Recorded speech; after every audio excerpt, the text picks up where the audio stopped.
Se dice que por las noches se aparece por las calles de México un extraño personaje, cabalgando sobre un caballo enorme de color azabache. Se trata de un hombre alto, apuesto, elegante, vistiendo un impecable traje de color negro. Según la leyenda, proviene del estado de Jalisco, sin embargo, se le ha visto en diferentes partes de México, aunque diferentes escritos afirman que su aparición data de la conquista de México, esto por fuentes indígenas. La leyenda surge entre el sincretismo en el año de 1920, entre creencias indígenas y europeas. El charro negro representa el lado oscuro del alma humana, una historia que advierte sobre la cegadora codicia. Esta es la historia de un hombre que fue traicionado por su ambición. Él provenía de una familia humilde, rodeado del amor de sus padres. Algunos años después sus padres fallecieron, entrando él en una gran miseria, la cual lo llevó a tomar una decisión riesgosa, la cual era invocar al diablo para pedir riquezas. Sus plegarias fueron escuchadas y el diablo se presentó ante él, ofreciéndole riquezas a cambio de su alma. El charro, sin pensarlo, aceptó el trato, así que comenzó a derrochar su dinero en todo tipo de vicios.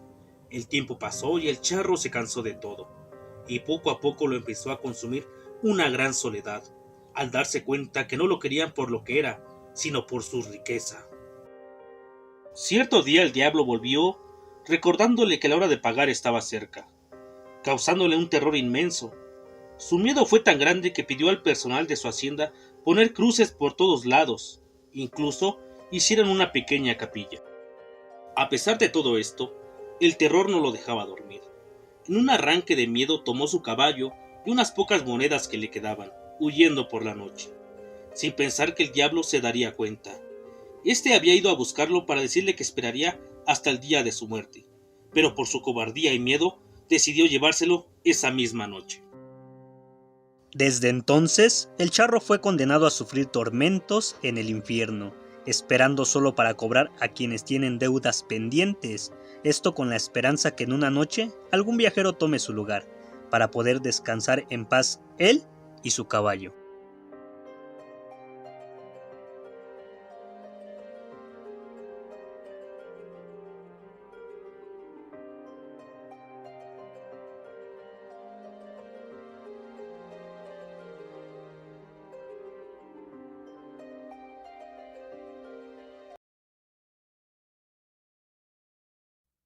Tlaxcalancingo es una zona del municipio de San Andrés Cholula, en el estado de Puebla, que resguarda una leyenda única sobre una sirena llamada Xihuapili. En el cerro Achocotzin es donde ocurre la leyenda. Se dice que era un sitio donde se apareció en distintas ocasiones la sirena Xihuapili, sentada en la cima del cerro, cepillando su cabello, y solamente se dejaba ver por los hombres vecinos del cerro. En el pueblo de Tlaxcalancingo cuentan que la sirena les pedía cosas materiales y favores, a cambio de permitir el paso del agua que corría hacia las zanjas que cruzaban hacia los terrenos de los habitantes. Debe ser sabido que Puebla es un estado con clima árido, por lo que un pueblo de esa época necesitaba agua para subsistir. Un día, un viejo campesino les contó a las personas del pueblo que el día que encontró agua en el cerro, apareció de pronto una sirena, la cual decía ser dueña de ese lugar. Le dijo que si quería el agua, debía de hacer zanjas para que el agua pudiera correr y llegar a su pueblo. También la sirena le dijo al campesino que debían cavar un hoyo de donde brotaría el agua, pero que en ese mismo debían enterrar a una joven mujer. El campesino fue al pueblo a avisarle a los demás habitantes sobre los requerimientos que había pedido la sirena para que el agua pudiera llegar a su pueblo. Y la incertidumbre en el pueblo acrecentó por no saber quién sería la joven que enterrarían, hasta que un hombre borracho alzó la mano y ofreció a su propia hija, por lo que fue complacido con alcohol los días previos al sacrificio, mientras que a su hija la llevaron a Atlixco en lo que llegaba el día. El campesino, acompañado de los habitantes de la comunidad, juntaron en una jícara roja agua y fueron a manera de peregrinaje al lugar donde cavaron el hoyo, donde recostaron a la joven y la regaron con el agua, dando paso a lo dicho por la sirena. A los pocos días empezó a brotar mucha agua y a recorrer las zanjas hechas por los habitantes. Desde entonces ha sido un pueblo abundante en agua y por consiguiente susceptible a la agricultura. Se cuenta que La Llorona es una mujer que deambula por las calles de la Ciudad de México en busca de sus hijos, a los que ella misma asesinó enloquecida durante una noche. Dicen que aparece en lugares por donde alguna vez pasó un río. También se cuenta que es una mujer muy bella vestida de blanco. Otros mencionan que solo se alcanza a ver su silueta que flota. En lo único que coinciden es que siempre que se deja ver se escucha un largo y aterrador grito.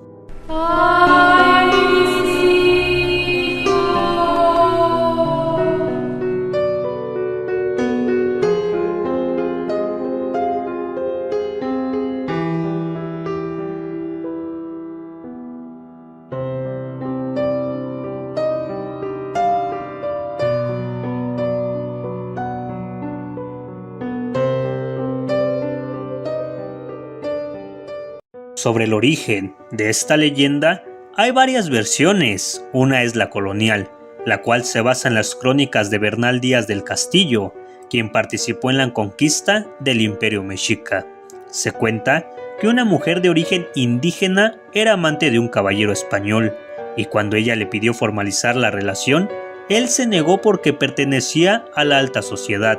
Este hecho desató la tragedia por la que su alma deambularía en pena. Cuentan que esa noche la mujer despertó a sus pequeños, un niño y una niña. Tomó un puñal y los llevó al río, el cual se encontraba muy cerca de su casa. Estando ahí, ciega por el coraje, los apuñaló varias veces hasta que los dejó sin vida. Minutos después, reaccionó y al darse cuenta de lo que había hecho, corrió desesperada por el río y emitió el escalofriante grito por el que la identificamos. Desde esa noche, no se volvió a saber más de ella y se convirtió en un mito. Quienes juran haberla escuchado dicen que deambula por las calles y los parques de la Ciudad de México, además de los canales de Xochimilco. Pero la leyenda de La Llorona no se queda aquí. Hay una enorme cantidad de versiones que han cruzado incluso las fronteras nacionales. Muchas de ellas han llegado a la pantalla grande, siendo La Maldición de La Llorona su más reciente representación.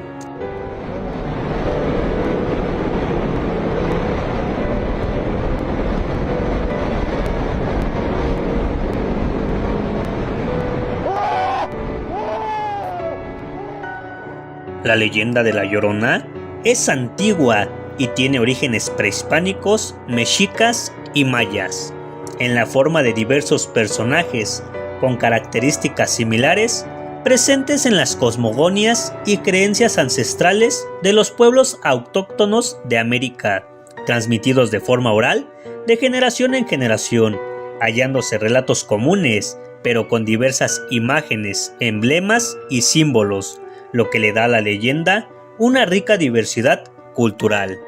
Durante la época virreinal, las generalidades de la leyenda tomaron forma y a través del tiempo, la leyenda de La Llorona se ha convertido en parte del imaginario colectivo de Hispanoamérica, trascendiendo fronteras y volviéndose parte de la identidad cultural, el folclore y la imaginaria popular de muchos países.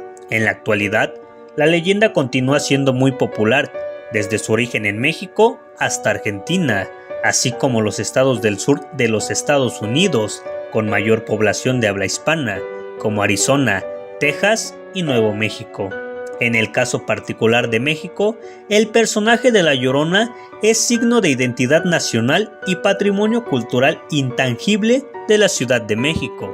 La leyenda de La Llorona ha logrado traspasar la barrera del tiempo y el espacio, surgiendo de ella diferentes versiones según el lugar geográfico. No existe una única versión de esta leyenda, incluso en un mismo país. Esta es la adaptación de una versión corta de la leyenda extendida en México, la cual está ambientada en la capital del país. Ella no era como la conocemos. Ella era hermosa y no los despojos de mujer atormentada de hoy en día. Pero todo fue la culpa de ese hombre que le engañó y destrozó su corazón. Ella lo amaba, pero eran muy distintos. Él era un criollo y sus padres eran ricos. Y ella no tenía nada, solo su amor. Así que sin pensarlo se entregó a él. Formaron un lazo que dio como fruto 2 pequeños hijos. Pasaron algunos años y el amor que creía que sería para siempre se terminó. De la manera más cruel el criollo le dijo un día: voy a casarme. Ella le dijo que no podía hacer eso, que lo amaba y que tenían 2 hijos. Pero él la tomó de las manos violentamente y le dijo que era una cualquiera, que solo quería su dinero y que le quitaría a sus hijos, a sus pequeños hijos. Así que esa misma noche lo decidió lo que tenía que hacer para que no se llevara a sus hijos. Esa noche fue por ellos y les dijo que irían de paseo. Sus hijos iban muy contentos, recuerda ella, sus saltitos y su alegría tan infantil. Casi se arrepentía de lo que estaba a punto de hacer, pero justo cuando llegaron a la orilla del río, escuchó una voz que gritaba: ¡mátalos! La voz no se detenía y no sabía qué hacer. Quería que se callara, pero no lo hacía. Una terrible ira la invadió y recordó al canalla que la había humillado, que quería quitarle a sus hijos. Sintió cómo todo el amor que le tenía se transformó en odio. Sin pensarlo más tiempo, tomó a sus hijos y sumergió sus cabecitas en el agua. Los niños lucharon por su vida, daban golpes al agua, pero ella no dejaba de presionar sus cabezas, hasta que de repente dejaron de moverse. Fue entonces que comprendió lo que había hecho. La voz que estaba en su cabeza ya no hablaba, y de pronto un dolor agudo como espada le atravesó el cuerpo y se incrustó en su pecho. Había matado a sus hijos. Ella, su propia madre, quien tenía que cuidarlos y protegerlos, les había arrebatado la vida. Supo de inmediato que la gente no entendería, que nadie podría entenderlo. Una madre que mata a sus propios hijos. Así que se metió al río hasta que el agua cubrió por completo su cuerpo. Y de repente dejó de sentir dolor.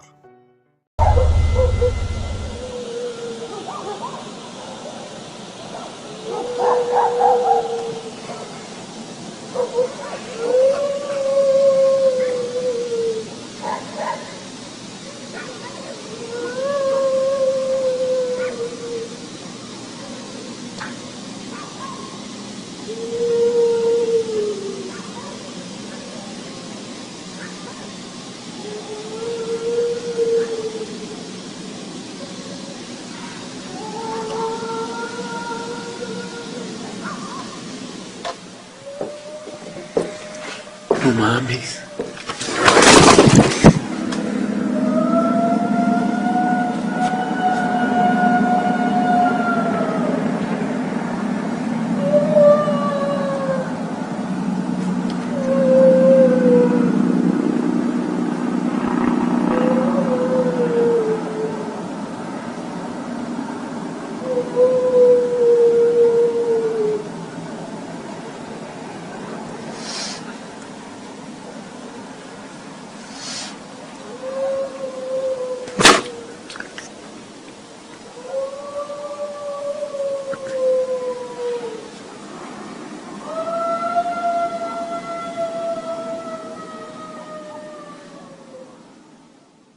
La presencia de seres fantasmales que lloran en los ríos por motivos diversos es una característica recurrente en la mitología de los pueblos mesoamericanos. Es así como pueden encontrarse rasgos de estos espectros en varias de las culturas precolombinas, que eventualmente, con la llegada de los conquistadores españoles, fueron asumiendo rasgos comunes debido a la expansión del dominio hispánico sobre el continente. La leyenda es una historia que posee referentes míticos en el universo prehispánico, pero que instaura su drama y su cortejo imaginario y angustiante en el orden colonial.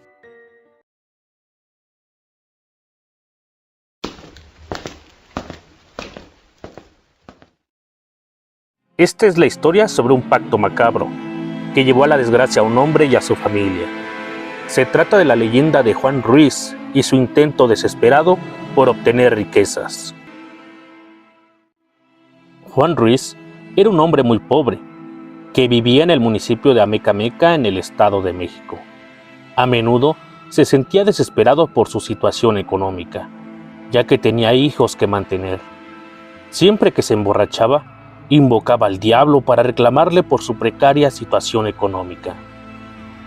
Un día, sus súplicas fueron escuchadas. En una peña en el camino a Atlamacas, se le apareció el diablo, y Juan decidió firmar un pacto con el macabro ser a cambio de convertirse en un hombre rico. En el trato, no solo él entregaría su alma, sino también daría las de su esposa e hijos. A los pocos días, se presentó en la casa de Juan un hombre muy elegante para llevarle una gran cantidad de dinero. Gracias a esa entrega, él y su familia dejaron la pobreza. Poco tiempo después, Juan empezó a actuar de forma extraña. Siempre tenía miedo y presentaba una especie de delirio de persecución. Ante los fuertes cuestionamientos de su esposa sobre su comportamiento, Juan confesó que había firmado con el diablo un pacto con sangre en el que le entregaba su alma a cambio de riquezas, pero también la de ella y sus hijos. Para evitar que la desgracia cayera sobre su familia, Juan huyó a las montañas para impedir que el diablo se llevara su alma. Familiares y habitantes del pueblo fueron a buscarlo con agua bendita, ceras y palmas. Cuando estaban a punto de alcanzarlo, lo cubrió una nube negra que cuando desapareció se llevó al hombre. Como único rastro de Juan, el grupo descubrió pisadas en la tierra. Una era humana y la otra de un macho cabrío. Más adelante encontraron uno de sus guaraches y a la entrada de la cueva ubicada en la peña encontraron el otro. Para entonces en el suelo ya no aparecían pisadas humanas, solo de un animal. A la entrada de la cueva, según la leyenda, estaba un letrero escrito con sangre que advertía: aquí en esta cueva se da de alta Juan Ruiz. Cuando entendieron que ya no había nada que hacer, la gente regresó al pueblo. Al poco tiempo, y de manera inexplicable, la familia de Juan se quedó sin dinero y volvió a ser pobre, incluso aún más que antes. Unos meses después, cayó un puente que estaba sobre el río de la Verdura, mientras pasaba un grupo de niños, 2 de los cuales eran hijos de Juan. 2 de los 4 menores lograron ser rescatados, pero la corriente se llevó solo a los hijos del hombre que había hecho el pacto.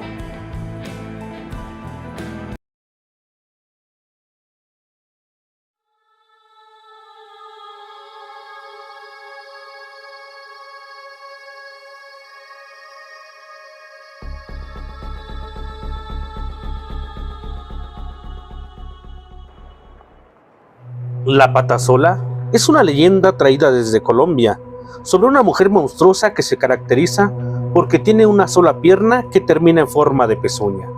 Se dice que su aspecto es aterrador, contando con una cabellera enmarañada, pequeños ojos de tigresa, con una boca grande y colmillos enormes. Según la leyenda, es el alma en pena de una mujer infiel que deshonró a su marido. Hace muchos años en Colombia, había una mujer de nombre Salomé. Salomé era hermosa y muy buena, y es por esto que todos los hombres del pueblo estaban enamorados de ella. Pero ella solo tenía ojos para un hombre en particular. El hombre se llamaba Alejandro. Con el paso del tiempo, Salomé y Alejandro se casaron. Poco después, Alejandro aceptó un trabajo en otro pueblo, y fue gracias a eso que decidieron mudarse. Encontraron una casa perfecta en el campo. Alejandro iba a trabajar al pueblo y Salomé trabajaba en la casa. Ella preparaba la comida, limpiaba su hogar y lavaba la ropa en el río junto a otras mujeres del pueblo. Alejandro continuaba trabajando en el pueblo. El patrón de Alejandro no tenía una vida perfecta, no era feliz porque estaba solo. No tenía una familia como Alejandro. Así que su patrón decidió buscar a su mujer perfecta. Todas las mujeres del pueblo y del campo lavaban la ropa en el río. Así que el patrón miró a las mujeres. Había de todo tipo de mujeres, viejas y jóvenes, altas y bajas, delgadas y gordas, feas y bonitas. Pero el patrón solo vio a una mujer perfecta, y la mujer perfecta era Salomé. El patrón sabía que Salomé era la mujer de Alejandro, pero no le importaba. Salomé era la mujer perfecta y él tenía que estar con ella. Fue así que el patrón habló con Salomé. Al principio, ella ignoró las insinuaciones del patrón. Ella estaba felizmente casada. Además, tenía 2 hijos con Alejandro y ella lo amaba. Pero el patrón insistía. Cuando Salomé iba al río para lavar la ropa, el patrón aparecía con regalos para ella. Cuando Salomé iba al pueblo para comprar comida, el patrón aparecía para hablar con ella. El patrón estaba enamorado de Salomé y fue un hombre perfecto. Al principio Salomé estaba molesta con él. Estaba irritada con sus avances, con sus insinuaciones. Ella no quería su atención. Ella tenía una familia perfecta. Pero tiempo después, Salomé aceptó los regalos del patrón, ya que Alejandro nunca le daba regalos. Después de tiempo, Salomé habló con el patrón, pues Alejandro no hablaba con ella como antes. El tiempo pasó y Salomé se enamoró del patrón. Un día, cuando Alejandro estaba en el trabajo, el patrón fue a su casa. El patrón sabía que Alejandro estaba trabajando. Los hijos estaban en la escuela y Salomé estaba sola. El patrón fue a la casa con flores y palabras dulces. Cuando él apareció en la casa, Salomé estaba sorprendida, pero también muy feliz. El patrón declaró su amor para Salomé y Salomé respondió que ella también estaba enamorada de él. Se besaron e hicieron planes para reunirse en secreto. Después de ese día, Salomé no era igual. Ella cambió. Ya no estaba feliz al ver a Alejandro al terminar el día. Dejó de preparar esa comida tan deliciosa como antes. Descuidó a sus hijos. Ahora solo pensaba en sus reuniones románticas y secretas. Alejandro vio los cambios en Salomé. Él sospechaba que ella le fue infiel. Sospechaba que ella tenía un amante. Sospechaba que ella estaba con otro hombre. Alejandro estaba celoso. Salomé era su mujer. Ella no debía estar con otros hombres. Alejandro estaba muy celoso y formuló un plan para atrapar a Salomé. Un día, Alejandro dijo que tenía que trabajar en la noche. Dijo que iba a estar en el pueblo hasta muy tarde, posiblemente por toda la noche. Después de la cena, Alejandro tomó sus cosas y fue al pueblo, pero en realidad se escondió en el bosque para atrapar a Salomé. Salomé no sospechaba nada. Cuando Alejandro se fue al pueblo, ella pensó que era el momento perfecto para visitar al patrón. Ella preparó cosas en la casa y preparó a sus hijos para la cama. Cuando sus hijos estaban dormidos, Salomé se fue de la casa. Alejandro vio a Salomé cuando salía de la casa. Estaba sorprendido y muy celoso. Alejandro regresó a la casa y a su cama para esperar a Salomé, pero ella no regresó a la casa. Por fin, Salomé regresó a la casa en la mañana. Alejandro estaba furioso, pero Salomé tenía la excusa de lavar ropa toda la noche. Obviamente, Alejandro no creía a Salomé, pero no hizo nada. Decidió hacer otro plan para atrapar a su esposa, con su amante en el acto. En otra ocasión, Alejandro dijo que tenía que trabajar tarde y de nuevo se escondió en el bosque. Pero esta vez no regresó a la casa. Tomó un machete y siguió a Salomé. Siguió a Salomé al pueblo. En el pueblo, Salomé entró a una casa. Alejandro fue a la casa y estaba muy sorprendido que era la casa de su patrón. En la casa, Salomé abrazaba al patrón y el patrón la besaba. Alejandro estaba completamente celoso y furioso. Entró a la casa y le cortó la cabeza a su patrón con su machete. El patrón perdió la vida inmediatamente en los brazos de Salomé. Salomé gritó. Al ver a Alejandro con el machete, trató de escaparse, pero Alejandro fue más rápido que ella. Tomó su machete y la atacó, cortándole la pierna. Salomé falleció, pero no completamente. Su espíritu escapó de su cuerpo, y ahora ella vive en el bosque, triste, sola y enojada. Desde entonces, ella ataca a las personas que caminan a solas por el bosque, pero prefiere atacar a las esposas infieles como ella.